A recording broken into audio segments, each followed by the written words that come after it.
you're on YouTube is what it's showing us. All right. Well, I find it's delayed, so they're probably watching us right now, but I have to mute it. Hello, Or else. YouTube. Okay, we're there. We're here. Hi, I am Dr. Andrew Marquez, and I am joined by Your esteemed partner, Dr. Benjamin Pate. Thought I'd throw that in there. Give me a little extra, you. the esteemed, You are highly esteemed, most something. reverend, Highly most right esteemed. reverend, and we are here for OTXNT, Old Testament, Christ, New Testament. Today we are looking at what happened between the end of the Old Testament and the beginning of the New Testament. We're going to look a little bit at that chronology. A lot of Christians don't know much about that, and the truth is I get rusty on it, Ben. I had to dig some stuff out and try to recall, and it just some dates don't stick in your brain. You just have to try and try. But I am pretty excited about just this discussion, and I think it's timely because it presents our minds towards the Christmas season, the beginning of the church year and Advent, and looking for the birth of Christ.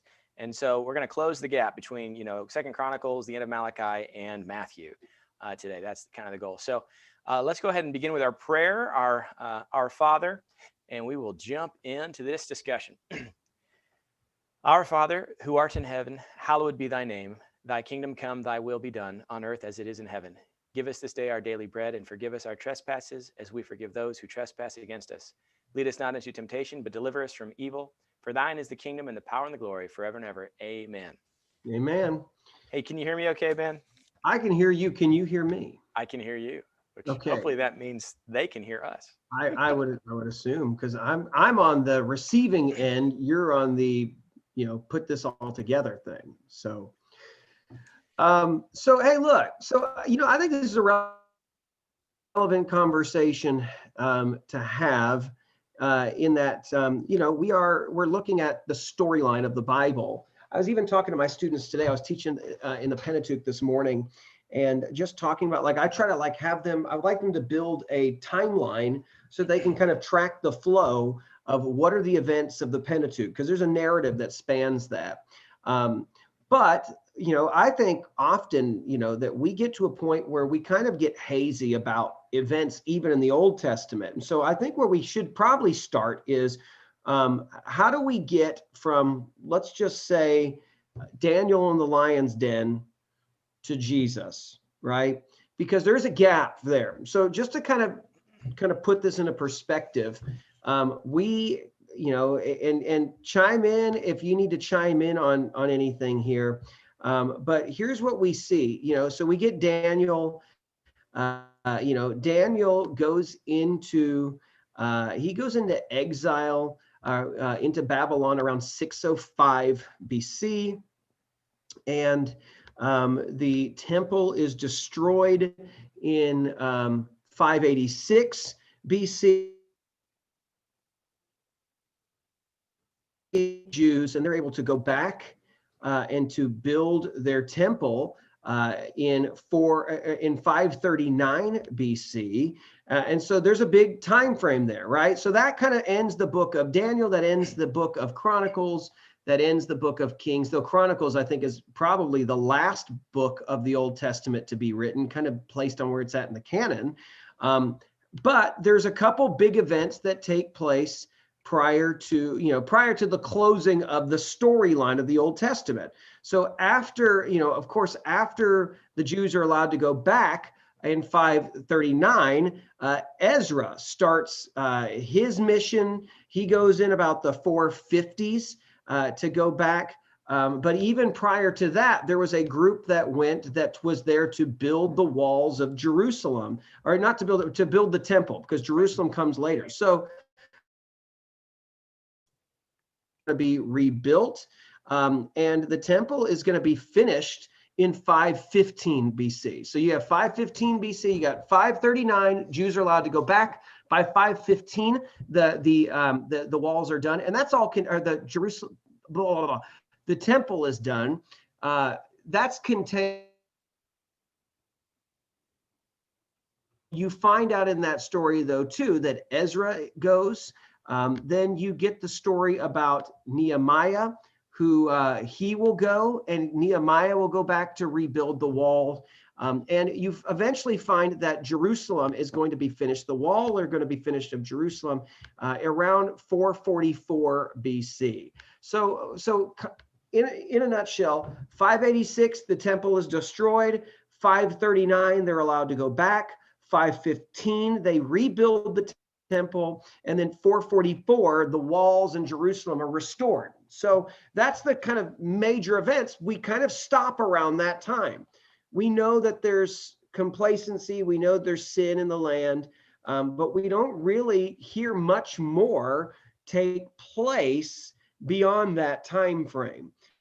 We don't really hear about what's happening in Israel from really the close around the 400s BC till the time of Christ. So where do we get our information?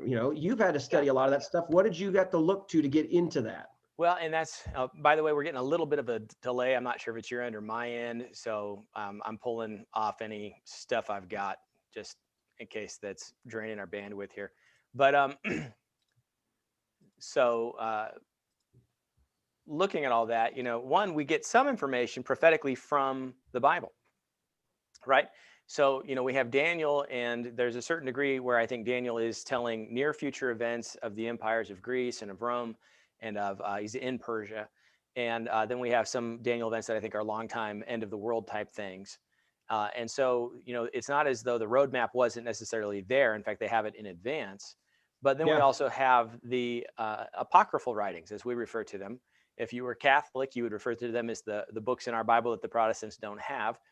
And there are these books that really got tied up into the Greek translation of the Hebrew books between the close of our traditional Old Testament and the beginning of the New Testament. And so we have these books, Maccabees being key among them, that kind of tell us what's going on in that period where the Greeks are oppressing the Jews and Rome is coming in. And Rome's actually an ally in that situation.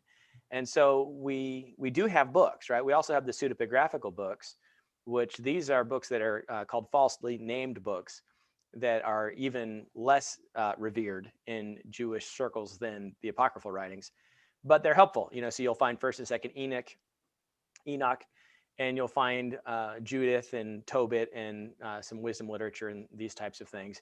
And what this tells us is that the Jews didn't stop writing. They didn't quit creating literature in this period. It's just, if we look at Josephus and some of the other Jews of the 1st century, there was a great understanding that God had stopped revealing prophetically to the Jews for a period.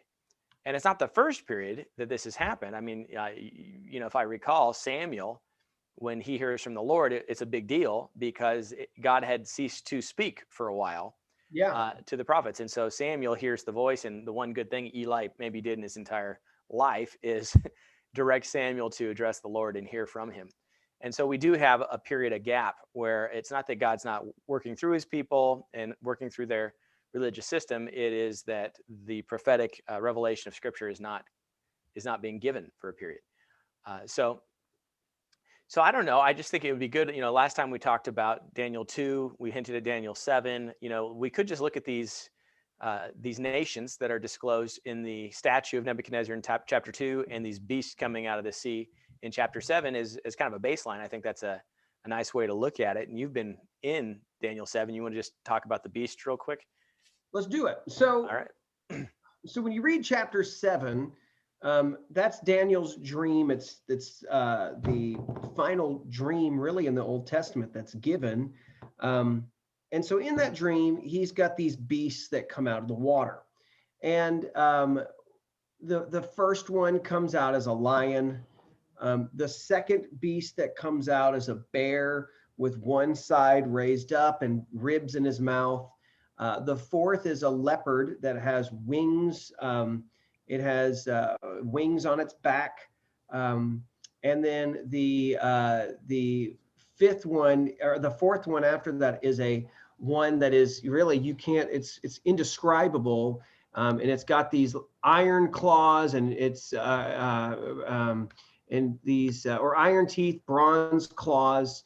And so it's a pretty horrific looking animal. Now, Daniel is, now there's another really incredible image in there, and that's in verses 13 and through 14. And that's of the one like a son of man who's given all dominion. Like, that's an incredible passage in and of itself, because I think that's talking about Jesus being given the kingdom. But, and that's, I think, the focus of it all. Even though all these things are going to take place, the kingdom is being handed to the Son of Man. And so, but the vision is also interpreted in chapter 7. And so here's what he says. This is what is said to him, Daniel, it's interpreted for him. These great beasts, which are 4 in number, are 4 kings who will arise from the earth. But the saints of the highest one will receive the kingdom and possess the kingdom forever. So what we know is there are 4 kings. Actually, the translation is questionable whether it's kings or kingdoms. Regardless, it's kings that represent kingdoms, is my opinion. Is that in the same way that Nebuchadnezzar, he says, you are the head of gold in chapter 2. He represents Babylon in this schema. That's what I think is happening here. Then there's a little bit more that Daniel gives us in 7. He says, I want to know the meaning of the 4th beast, which was different, dreadful, iron teeth, bronze claws, devoured, crushed, trampled. I want to know the meaning of the 10 horns that came out of its head, and 1 little horn that popped up that was uttering, blasphemies. He notices in 21 that it's waging war against the saints, overpowering them. And then the Ancient of Days will come in and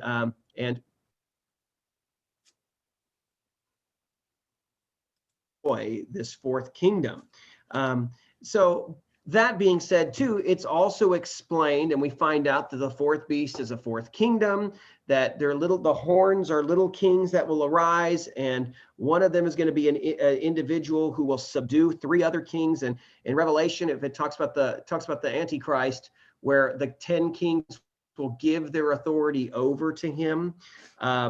So that's what we see here, is this image of 4 kingdoms. It seems coming out, coming in time. And we believe that, my opinion is that these are the 4 kingdoms of Babylon, Medo-Persia, Greece, and Rome. Now, granted, there is the Greek hypothesis view that everything is about Greece, everything's about Antiochus. And so in that schema, it is Babylon, it is Media, Persia, Greece is the final kingdom. I don't see that. I have difficulty seeing that. I think this is the 4th kingdom is a final eschatological, at least the horns are. It's the same, in my opinion, as the toes of iron and clay. So at least it seems to be giving us a scheme that after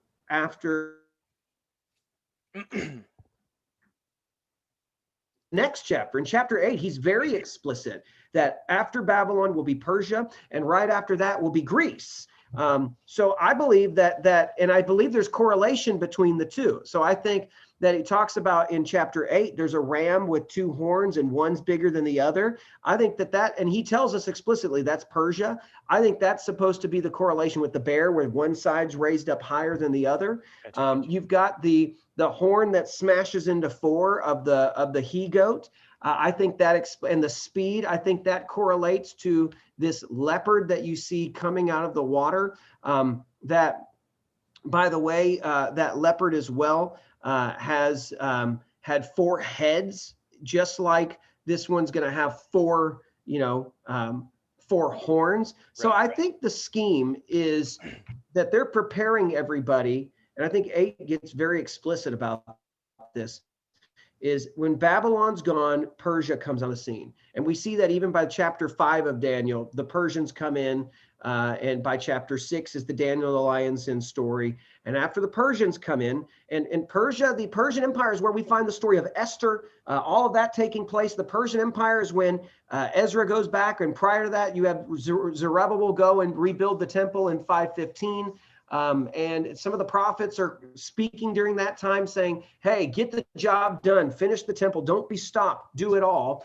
And then 444, when the walls of Jerusalem are done, that's still happening. That's in Nehemiah's time under the Persians as well. But lingering there is Daniel 8, which makes it clear that Greece is coming. And Greece did come, but Greece also was gone. And then we get to the fourth kingdom, and it appears that a birth out of that fourth kingdom is the eschatological final kingdom. So some call it a fifth kingdom. I think it's the fourth. It's just an extension of the fourth. Yeah, and I think, so what we see is we have these coming empires predicted in Daniel. He's living through the second empire in Persia. Persia, now this is where it's kind of fun because we'll bring in some pop culture stuff, that there's an interest in the 300, right? The Battle of 300, and we had the movie that came out. And it's kind of fun because for me as a professor, I'll go back and say, those of you that saw 300, that's where it fits. About 480. We have an attempt by Persia to come and take over Greece, and they're unsuccessful. Naval assault fails, the personnel assault fails, and they enrage Greece. They force Greece, which was mostly broken up, to unify, and Alexander comes swiftly in power and just wipes out the Persian Empire and just absorbs all of its strength. And so this is occurring. Oh, what's our date here? Which date do you want to know? Like when Alexander comes? Yeah, let's Alexander. I'm guessing, right? Not So we're too in the far. 300s. I believe Alexander is dead by 320. And so 333 or 332, because he did it in such 12 years. And then drops like that. The question is whether it was pneumonia or whether it was malaria. I've heard the alcohol poisoning one, where he toasted every one of his generals and drank himself to death. But we don't really know exactly how Alexander died, but it was quick. He was about 29 years old. I remember turning 30 and thinking, what will I accomplish, right? Because he was so young. Daniel, yeah, exactly. But so yeah, Alexander, about 100 years after that 300, begins to just tear apart the Persian Empire. And in its place, after his death, his son's too young to rule, as far as I recall. Again, if we're kind of in your area, maybe more than mine, and then it kind of bridges over. But what we know is that he left the empire to his 4 top generals to more or less take control. And the ones we care about from the Bible are what became the Seleucid. Sorry, go ahead. I think we got some bandwidth issues today. Yeah, no, and I think part of it's on my problem too, but for another day we can figure that out. Being that young too, in terms of having an heir to go, and you don't have. He had 2. Kind of the story goes that one of the guys kind of stepped in to say, I was going to help and kind of keep the throne until his sons could reign. He's killed off, and then eventually it's divided up between those 4. And so you have really the main ones that we end up knowing really and talking about, right, are the ones that are the Ptolemies in Egypt, and Seleucid, the Seleucid ones that are going to be in the Babylon area. And so that is those are the 2 kind of those parts there. The other ones are kind of divided up, but they don't really come into prominence. Those 2 come into prominence. And part of the issue is that the bridging point, right, from Egypt up towards Syria is going to be this little area called Palestine. Of course, back then it's not necessarily called Palestine, or is it? But the focus of the Bible, right? Israel, Judah, now Persian provinces, are smack in the middle of those warring kingdoms. And so you're going to have kind of a trade of control where the Ptolemies are going to control Judea and Samaria, and then it'll come back down, and the Seleucid dynasty will take control. And those kingdoms are not equal in their treatment of the Jews. And so for roughly 200 years, maybe a little less, we have this tug of war between who's going to control that area. The more you control, the more you kind of control the trade and profit that's generated through trade of that region. And so this is an important territory. And for the Jews, as far as I've understood it, generally the Ptolemaic dynasty was pretty good to the Jews. Am I wrong on that? Do you recall? I don't know much about that. All I know is that it's under the Seleucids that take over that region from and go to war with. So, all you hear about is the brutality that comes with a guy like Antiochus. But that's not once we get into that part, that's an area that it's kind of done. I know the narrative piece of what takes place, and Antiochus really swallows up all the air in the room when it comes to stuff that was happening in that period. So what do we know? Just reviewing, the Persian period took over. At some point, Alexander, marching mid-300s, takes over Persia and quickly dies. Now, Alexander had been taught by a really great philosopher, Aristotle.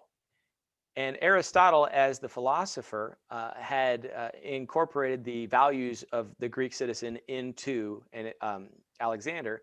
And he had this dream of kind of unifying the empire under Greek thought and Greek practice. And that's not always shared under the generals, but over time, the Seleucids seem to be more concerned about pushing Greek culture, Greek life upon their subjects. And when the Seleucid dynasty takes control of Judea and Samaria, which is old Judah and Israel, they begin pushing very hard a Hellenization, a Greekanization program on the Jews. And so they're forbidding circumcision. They are defiling the temple, right? Antiochus goes through and I think he slaughters a pig on the altar. Puts a statue to Zeus in the temple too. Banned the scriptures. That was a capital punishment. I mean, I've wondered too, just about how much in terms of scripture that was there, how much did we lose from a purge under Antiochus too? Not in terms of books. I think the canon was complete, but in terms of like manuscripts that you could go back, originals, that kind of a thing. Yeah, just it's incredible. And if you ever feel like the end is near, imagine being a Jew under this kind of persecution when your temple has been yet again co-opted and you're not permitted to be Jewish. Circumcision is kind of a big deal. Even in the New Testament, circumcision's a big deal. And so what happens is this strong arm push of the Greeks to you adopt Greek culture, the gymnasium, the center of Hellenistic ideals into your culture, or else you will, suffer, results in a revolution that is led by a group known as the Maccabees. Yes. I see some Festival of Lights going on there. You want to take on the Maccabees? Ready, man. I'm getting ready for my Hanukkah celebration.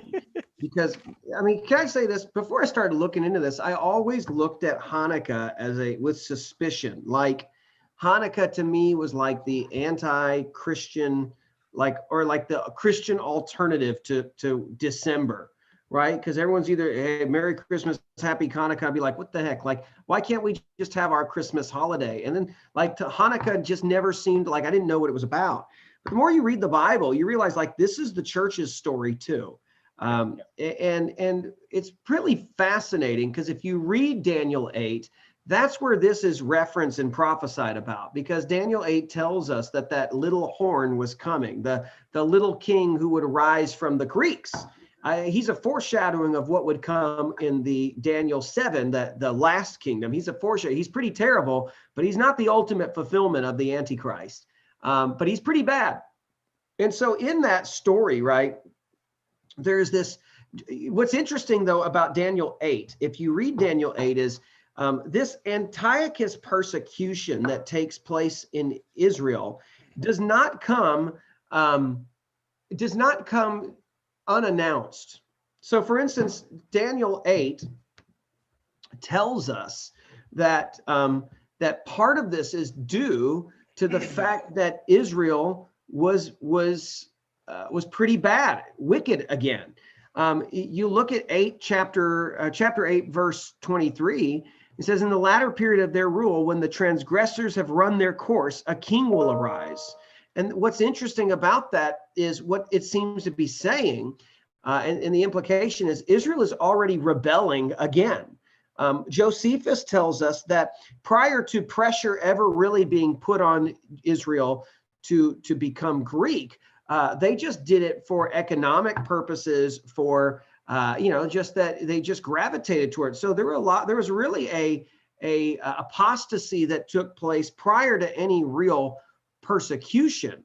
And later on, it appears in Daniel 8, we're seeing, then that's where you get the story of Antiochus comes. And Antiochus begins to really put the pressure on. And so then the Maccabees find a time where they revolt. Their people are essentially going town to town, and they're making the Jews slaughter pigs and get rid of any Jewish tradition. The Maccabees will revolt. They'll push back the Greeks, and they will go and they will eventually have enough force to be able to rededicate the temple. So there's this interesting little reference in verse 14 talking about 2,300 full day, or 2,300 days and nights. And so some kind of believe that this is almost like a 7-year period where Antiochus kills the high priest in 170, and then by 164, it's over. The Greeks have expelled Antiochus's force. They've retaken the temple, and they've essentially won the battle for their own religious freedom in Israel. And so that's where the story of Hanukkah comes. It's called the Festival of Rededication, where they've rededicated the temple. In fact, couple things on that too. That's a story that's so well ingrained in Israel that Jesus will celebrate that same holiday. If you look in John chapter 10, it's referenced in verse 22. The festival of dedication took place in Jerusalem, and it was winter. And Yep. Jesus was walking around the temple in Solomon's colonnade. And so you see Jesus is there celebrating Hanukkah. And where the story gets a little bit different, or where it's added, is the 8 nights kind of come from the story about the tradition that develops, and I think it's in the Talmud, that talks about the oil that they needed enough oil, and it lasted 8 nights until they were able to have a oil that was considered holy to be able to light for the temple. And so that's where the development of the 9-armed candelabra, the oils and all of that stuff. But it's really the story of Israel remaining faithful, expelling the forces of the Greeks and their influence, rededicating the temple, and having right worship again in Israel. So that's that story in a nutshell. And I think the Christian church should celebrate it. I think it's one that, you may not want to do 8 nights because we got Christmas coming too, but hey, we at least got a verse in the Bible about Jesus celebrating this. We should do it. There you go. I got a whole nother lecture we could talk about, is why you should celebrate Hanukkah, not Christmas. But that would be very controversial. I love Christmas. I think that, again, you see people say, well, we shouldn't celebrate Christmas. It's Mithras, and then we add all these things. And the reality is, I think a lot of that is misguided and not accurate. But, everybody gets out there and says Christians are copying this group or that group. It is in that end of December moment where that temple is cleansed and rededicated. I think you can actually, something happens pretty significant on December the 25th itself. Yeah. And so that is, for me, plenty of reason to remember the light of the world that came into the world on that same moment, or within that holiday of Hanukkah, the Festival of Lights, the rededication, Christ almost rededicating mankind through his incarnation. So I see. Cool. Is your New Testament spin on that? I like that. So, I think the church made that connection. And when you do connect Christmas and Hanukkah, at least together in that sense, it's much older than any of these Greek mystery religions that Christians are accused of trying to co-opt. Not that they didn't co-opt some of them. I don't have a problem with any of that anyway. But 166, 167, we have Matthias, right? Or Mattathias, the hammer, his son, is the one who's going to come. Maccabees being the hammer. Okay, so dad rebels. His sons then form the Maccabees, and they fight roughly for 20 years for independence. But they have about 100-year independence. And it's in that period when they finally rededicate the temple that they really have reestablished their independence with the help. I mean, I think it's naive for us to think that they just threw off the Greek rule. There's something to recall here, and that is that the Maccabees were actually writing and visiting with Rome and getting support from the far west to embolden their battle. And Greece at the same time is butting heads against the new world power. And in my mind, this is our fourth beast, iron, jaws, and somehow extending again all the way into the 10 toes. This beast is Rome, and Rome is coming. And Rome and the Maccabees were friends. And until we have this moment where there is a debate between the brothers, and we have Hyrcanus II and Aristobulus II debating on who should be in charge. And it's really just the saddest thing. One of the brothers invites Pompey into town to help them figure out this dispute, and Pompey slaughters a bunch of people and says, "We've solved the problem. You are now Roman subjects." And so for a blink of an eye, you have an independent Jewish state, almost 100 years. Not that it was all hunky-dory. This is also the time where the Pharisees and the Sadducees really become common names, especially Pharisees gained some real strength during Salome's reign. And we have now a period of oppression, 60 years roughly before the birth of Christ. And it's in that period that the Roman command is in control. It's also, for those of you that ever did Julius Caesar in high school, this is the period. Julius Caesar declares himself in charge. We have the assassination of Julius and the infighting, and the Ptolemaic reign that was Egypt has now been taken over by the Roman general. Who's our lady? Cleopatra. Cleopatra and Mark Antony, right? And Herod. Antony. I like both. Herod the Great says, "Hey, I'm backing Mark and Cleopatra," and they lose to Octavius, the son of Julius Caesar, the adoptive son, and his group comes in, and he becomes Caesar Augustus, who is the Caesar in power at the time of Luke 2, the census when Christ is born. And so Herod actually has to take a boat ride over and visit with Caesar and apologize for supporting the losing side. And it is Caesar who then puts Herod back in power and has him rule over the region. And of course, it's an insult because Herod is not Jewish. He is an Idumean from the descendant of Edom. And so that is the world that we live in when Christ is born. And Hanukkah is relatively a young holiday, about 150 years old, 160 years old, and Christ does celebrate. John 10, you took my verse. I had it all ready to go. I'm sorry. Well, there you go. But I mean, here's the deal. I think that's a great time as you're watching this. I mean, you think about it. If you got a Jewish friend and they're celebrating Hanukkah, it'd be a great time to get to celebrate and to get to see it, because it's a story. And here's what I love about this. And this is another time. This is why I made my off comment about celebrating Hanukkah, not Christmas, because I feel like we've so lost Christmas. You know, granted, we're trying as a church, we try to regain that. The focus is on Christ. But we also need to make sure that we also are careful in understanding that the focus is on Christ. It's on the incarnation, not that Christ has a birthday and he just became, because he always has been. Right. We be very careful in how we talk about that. But also that one of the things I love about Hanukkah is that every element of the holiday points towards the story.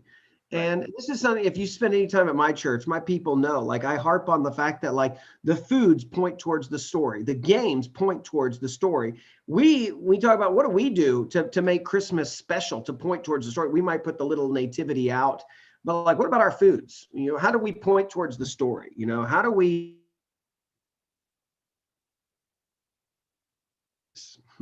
You know, like, we need to regain that and give it some real meaning. I lost you for a second. You said how the foods point to the story, and then it froze. How the games point to the story. And I said, Christmas, we have sugar cookies. It's like, what does that point to? I don't know. So we should regain it and tell the story of Jesus.